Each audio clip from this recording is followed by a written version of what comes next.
This is Sheriff Spotlight with the Rockingham County Sheriff's Office, highlighting the office and deputies dedicated to providing law enforcement services and maintaining the trust and support of Rockingham County citizens, all while keeping neighborhoods and communities safe.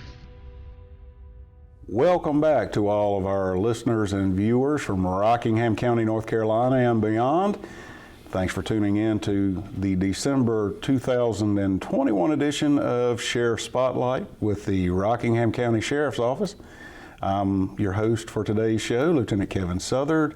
In the studio joining with me today is Sheriff Sam Page. Sheriff, good morning. Good morning. Are we getting ready for the Christmas break? Yes. You know, can you believe it's already Christmas, and soon it'll be New Year's, and we'll have 2021 behind us as well. What's that song? It's beginning to feel a lot like Christmas. It is. Hey, right here, you know, for our viewers, our little Christmas tree. I'm going to tell you, when the weather starts going from cold back to fall weather again and hot. Yeah. And it's supposed to be up into the 60s and 70s this week. I'm ready for the cold weather. I enjoy it. Yeah. So. Well, I love this time of year. We've had a lot of opportunities to do a lot of cool things, a lot of good things here out here. But I know we're going to talk about them, so I'll just kind of. Yeah, I thought it would be appropriate for this month's show to maybe recap some of the achievements of the Sheriff's Office and some of the things that we've done over the past year.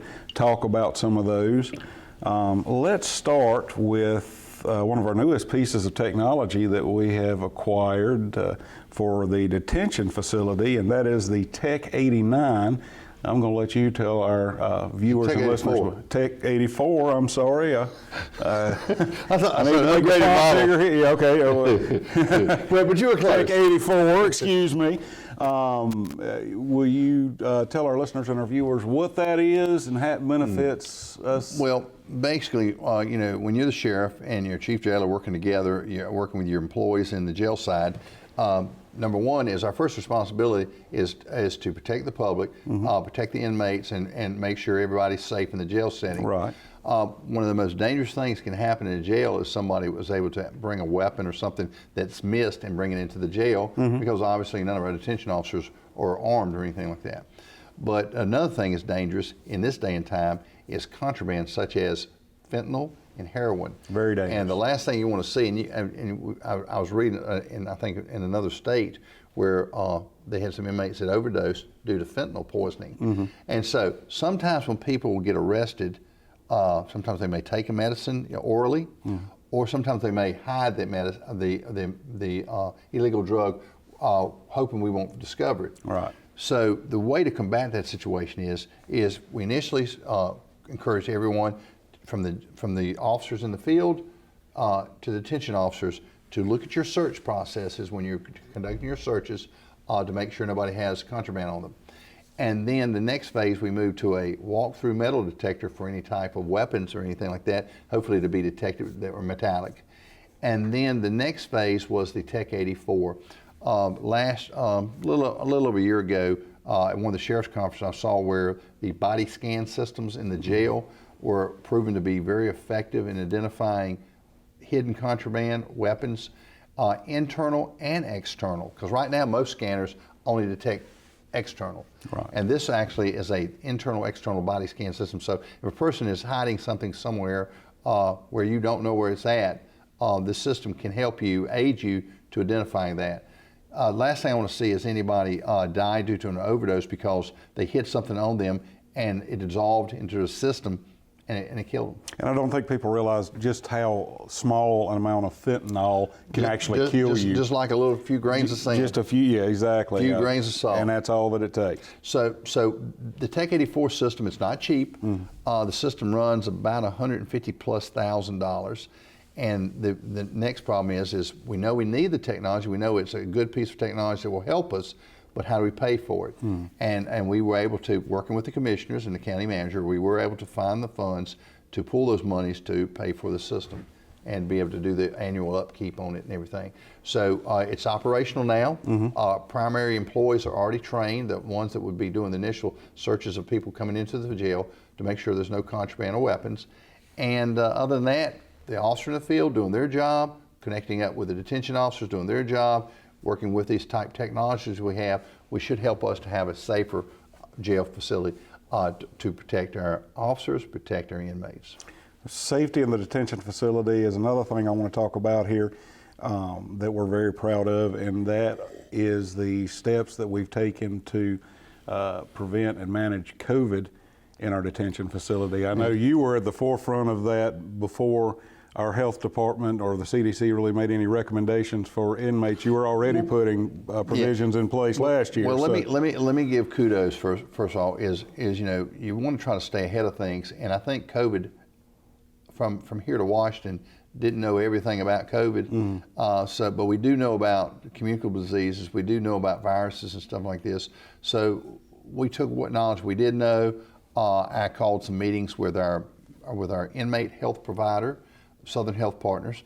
I called for, and also I called for a joint meeting with them, and also representatives from the Rockingham County Health Department, Ms. Young, Susan Young, and our staff, and we came together and developed kind of a pre-COVID response to what we perceived was coming our way. Right. Everything from PPEs, which are protective masks, N95s or the appropriate mask, glove systems, but the biggest thing is cleanliness, being able to disinfect for washing your hands, interacting with inmates, how to set up protocols that when inmates come into the jail, the quarantine period before they're moved into the regular population, because the last thing we want to do is bring somebody in and somebody gets sick due to COVID. Right. And apparently our job, when we did that job and working together as a team, and working with our Southern Health Partners, which are our inmate medical service, working with our nurses, working with the health department representative, Susan Young, and the Rockingham County Health Department, and our staff, we were able to put together some protocols because some of these areas were not covered territory. No, well, we were all in new territory when it came to COVID for the most part on how to navigate it. We were able to do that, and what got even better is and that was in like pre-March of 2020, and then we went into the lockdown phase and stuff like this, but also of course then we went into where we had used HomeWave. HomeWave was a program where someone that didn't want to come to the jail could go to their computer at the home and access and communicate with their loved one that's in our jail facility. Also, I think during that period, HomeWave provided resources to the attorneys that represented the inmates where they could talk to their clients that were in our jail remotely, and I think they put a freeze on the fees for that. So they were able to work with them during that COVID period. And then, of course, we were phasing in our netbooks or our tablets, right? For our inmates. But the big thing is once the vaccine was developed, the J&J. When I found out about it, I made the inquiry about J&J for our inmates, and we basically have made at my request and working with our public health. Rockingham County Public Health, we were able to acquire J&J, Johnson & Johnson vaccine, the one-time shot, and to make those available to our inmates in the jail. So we've had regular vaccine clinics, for COVID vaccine clinics for our inmates to protect the population in our jail. And that's to the inmates that wanted to take the vaccine. That's inmates, if they wanted it, we made it available. That's right. And so we've had shot clinics. So I want to say, first off, thank you to the Rockingham County Health Department. Felissa Farrell is our Human Services Director.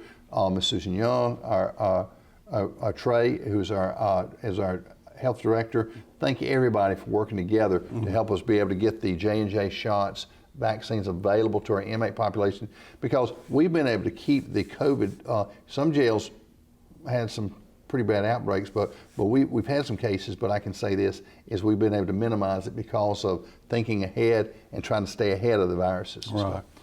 Right. Now you mentioned a little earlier in our conversation about the tablets that are now available to the inmates there at the detention facility. What is the purpose behind that specifically, and what benefit can the inmates have from those tablets? Well, the last thing you want is most people that come into our jail that are inmates are there for short duration. Right. They may be there for 30, unless they get bonded out, they may be there for 30, 60, 90 days, 6 months. Very seldom do we have anybody staying years unless it's a serious offense. But when people are in our jail, pre-trial, they're in our jail and stuff like this, my philosophy is if you let a person just sit in there and become idle, it doesn't do any good. What I think is when you have the opportunity, make something available. So if they choose, they have the opportunity, educational, and also communications with the tablets. My understanding, working with the company we deal with, Paytel, that with the tablets, the inmates have the ability to communicate with family. They have the ability to educate themselves. We have some, and I get the information about how many inmates are working on the pre-GED programs.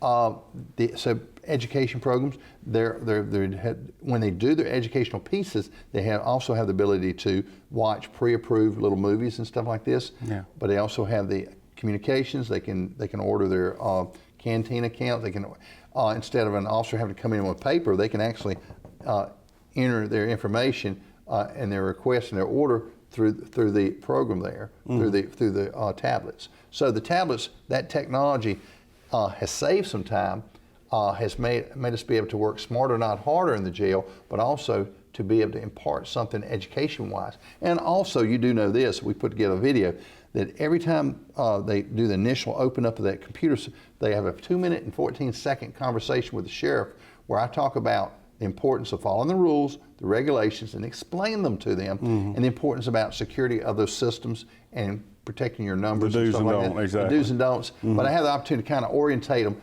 to the jail in a 2-minute and 14-second conversation. So I get to reach out every day to the inmates to be able to do that.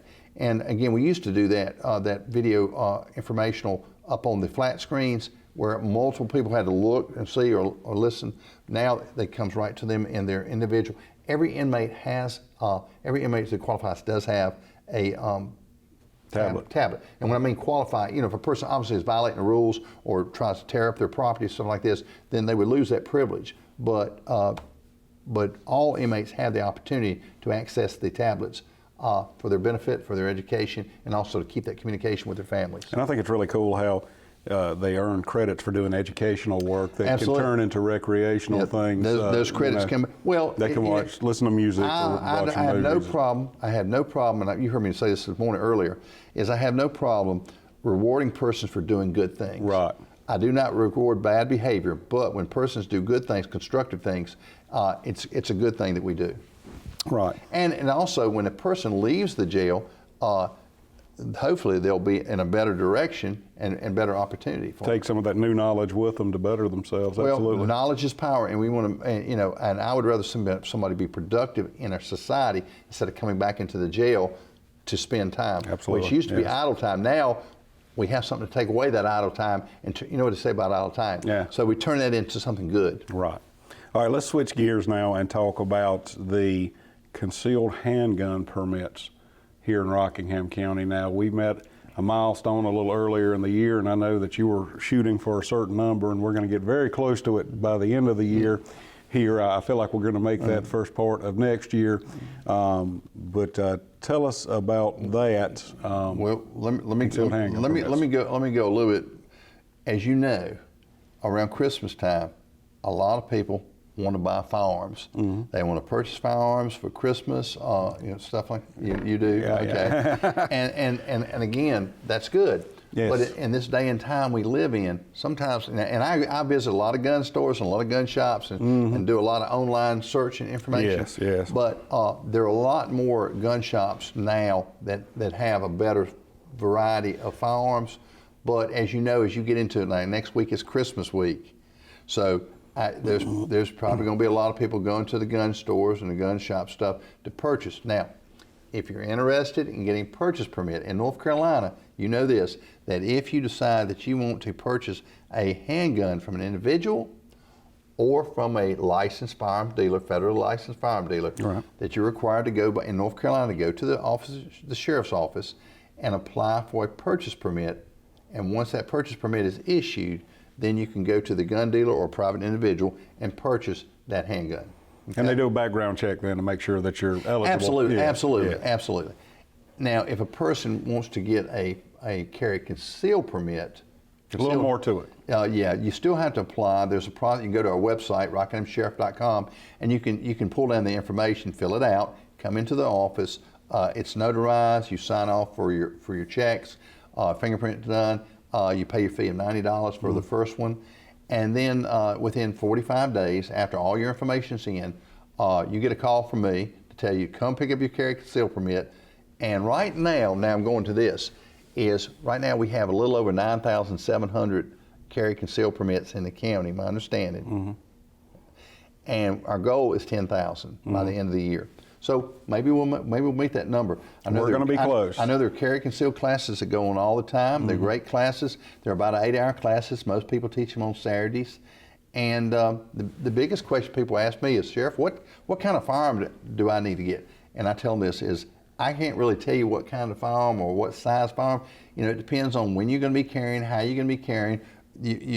What's comfortable for you? Yeah, right. To shoot and carry. That's right. That's right. But whatever you do, make sure you're familiar with your firearm. Make sure you're familiar with safe handling of that firearm and everything pertains to it. And then if you do go out and shoot, or when you do go out and shoot, make sure you have a safe location with a safe backdrop when you're shooting. Okay. And most cities prohibit shooting inside the city limits. I would say probably all cities I know all cities in the county. Yeah. But in the county, you know, you can discharge a firearm, but you need to do so safely and have a safe backdrop. Be aware of your backdrop because we won't see anybody hurt. And also make sure that if you have firearms in your home, make sure they're secure so your children can't access those. Absolutely. And, you know, and a lot of times parents will take their kids out and teach them how to shoot and teach them about gun safety, and that's good.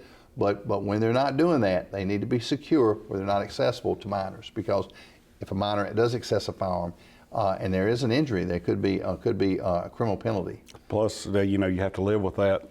Exactly. You know, and you know, we just want to make sure that you know people are safe. Exactly. And protected.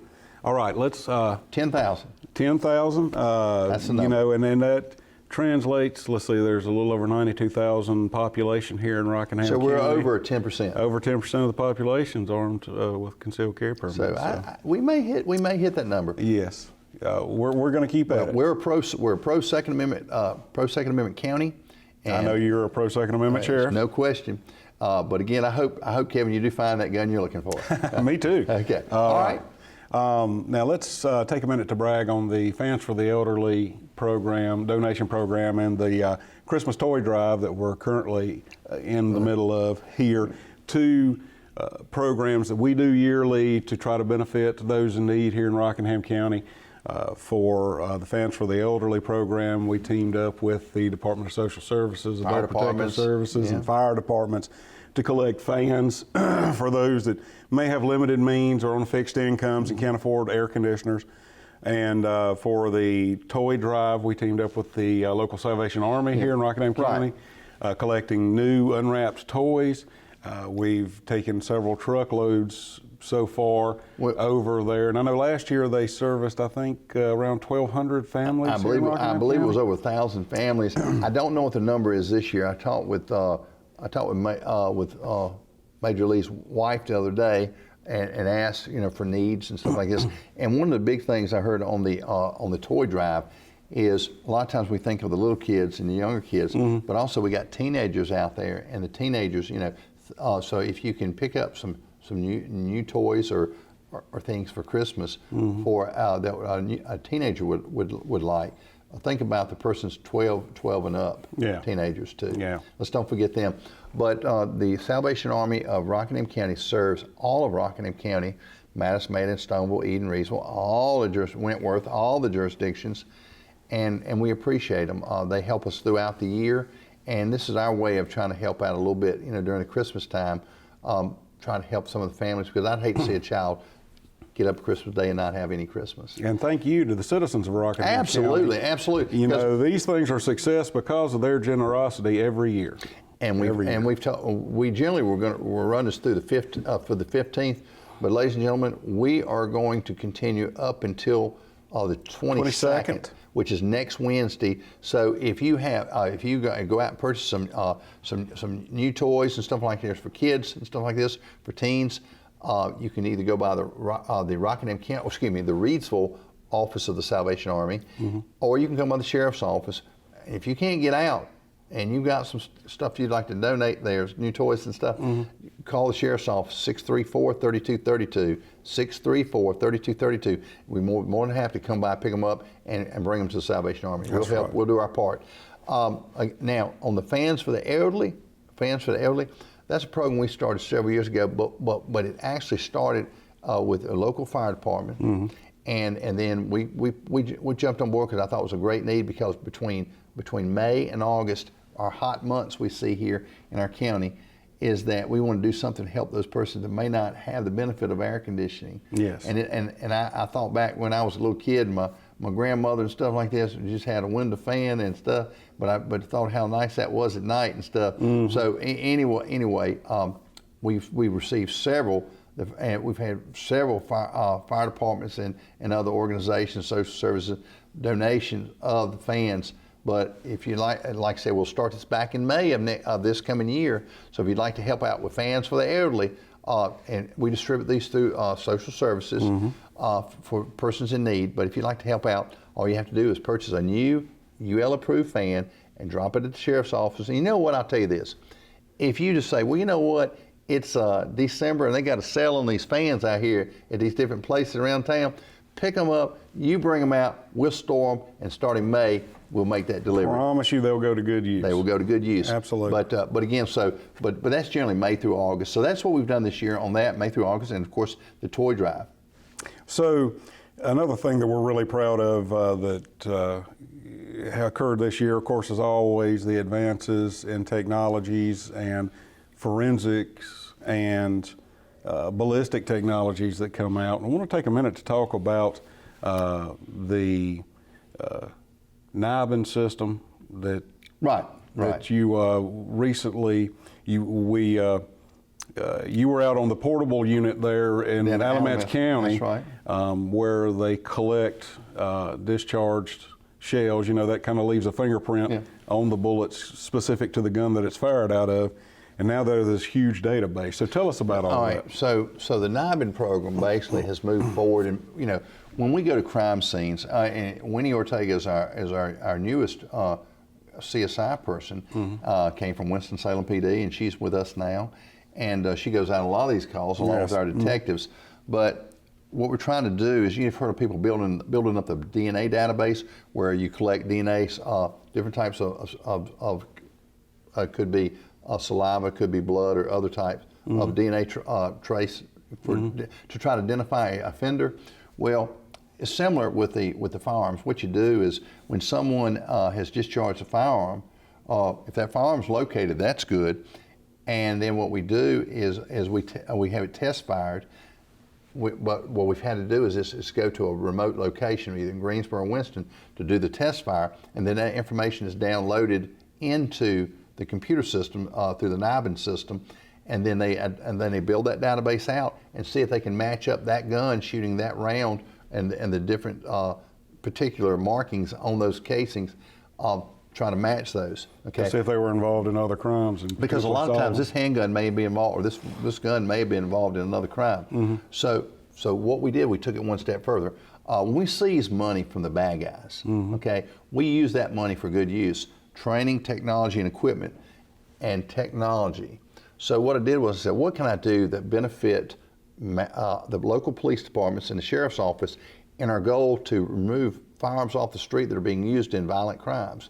So what we did was, to try to shorten that step, was we purchased a shoot tank. I'm just going to call it a shoot tank, and a facility to contain it in. And so when any of the local police departments, their detectives, or our investigators need to enter that information into the NIBIN system, they can go to the range where we're going to house it at, and they have the ability to go there, test fire the weapons, okay, collect that data, and then take it to either Winston or Greensboro to be uploaded into the NIBIN system. And so that's what we got now coming on board. So every law enforcement agency in Rockingham County will have the ability to, instead of having to go to a location to do a test firing, they can do it here in Rockingham County, then collect that information and take it directly to either Greensboro or Winston to upload in the system. And you know, and you mentioned about Alamance, they had the portable system, and they only have like a couple in the whole country. And we had it down in Alamance County last month, and so we had the opportunity to see how it works. And then we got to listen to, we listened to when they fired some rounds, and then we saw how they upload it. And it doesn't take long to do it. But I think we uploaded about 60 different firing 60 some from that 60 day, yeah. different weapons. And ultimately is the weapons that we seize at crime scenes or anything connected to criminal activity, but any other weapons that we've seized that are in our evidence room, we will test file those and enter those into NIME to see if any of those weapons have been used in any crimes. So we're trying to be smarter, work smarter, not harder. We're continuing to improve on the technologies and move us forward. At the Rockingham County Sheriff's Office, our investigators, I always say, I think we've got the sharpest and the most advanced investigators in the state of North Carolina, and they're doing a great job. I support them 100%. And what we want to do is make Rockingham County safer. We want to get these violent offenders off the street, and this is one way we can do that, connecting those weapons to those offenders. Maybe even solve some unsolved crimes. Solve some unsolved crime. And also doing the same thing with DNA and our other analysis. Using that technology and let it work for us. Absolutely. Earlier in the year, you took a few days off and made a trip to our southern border here in the United States, a little earlier this year. Tell us about that trip and tell us why visiting the border matters to Rockingham County, the things that are going on there. Why does that matter to us? It's a long discussion, but the short version is this, about 11 years ago when I first made my first trip to the border, I would be asked the question, Sheriff, what are we doing about these drugs that are taking people's lives in our county? And I said, well, before I do that, I got to understand what's happening. We've got persons that have the addiction, the demand, and we have the supply. So I understand what we're dealing with the addiction, but I want to see what we could do to cut that supply. So I went to the border areas, and I have been there several times, working with the National Sheriff's Association sheriffs. I'm on the Border Security and Immigrations Committee, and basically what we try to do is educate each other about the effects of having secure versus unsecure borders and the drugs, human trafficking, drug trafficking, and other dangers, or terrorism, terrorists that may come through our southern border. And what comes through our southern border, it doesn't stay there. And we better pay attention, because if we don't secure our borders, every sheriff in America will be affected and become a border sheriff. And we're seeing that now. Is the fentanyl, last year was 13, 18 persons in Rockingham County died due to fentanyl and heroin overdoses. That fentanyl is produced in China, put together in components in Mexico, and it's brought into the United States. So well over 90% of the illegal drugs come through their port of entries and non-port of entries into the United States. And those numbers aren't from just some partisan group, that comes from the DEA.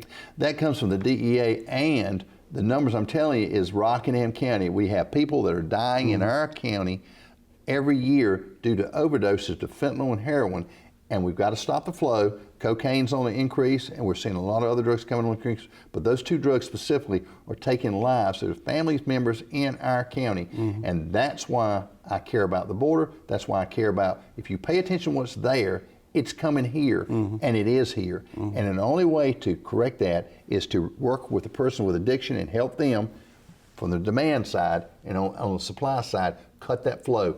And it ain't been done yet. It's got to be done. And until we do, we're going to continue to see people, not only in Rockingham County, but across every state in this great country, seeing people lose lives because of the flow of those drugs coming in. And I didn't even get into human trafficking and all those other issues and the potential for terrorism attacks and everything else coming through our southern borders. But our border is very important. Our border, north, south, east, and west, and all 325 international ports of entry are important. We better protect America, but Homeland Security begins where? At home. Absolutely. That's the short version.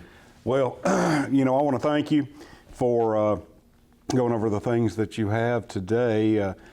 There is a lengthy list of things to talk about. Maybe we can take up the other half of the list for our January show. Some of our that would be great. But I got to say one thing is just recently, I was at 15 tornadoes. Yes. Hit in the areas of Arkansas, Kentucky, Missouri, Indiana, different places in that part of Tennessee. Many people lost their lives. People asked me, even last night, I was talking to somebody at the restaurant and said, what can we do to help? Contact Samaritan's Purse, contact your Salvation Army, contact any of those volunteer groups, stuff like this, and help. If you can give. Help where you can, because you never know when you're going to be affected, like we were in March of 1998, into Stonewall area, May and then. You never know when you're going to be affected. So help where you can. Say a prayer for these families. Do what you can do to help. And again, not helping just at Christmas time and stuff, but there are times of need all year round. I appreciate everybody's help and support. I do wish everybody a very Merry Christmas and a safe and Happy New Year. But let's don't forget those persons and those people who have lost family members here just recently here in Kentucky. That's right. That's right. Well, thank you all for tuning in. Stay blessed. Merry Christmas, and we'll see you again next month.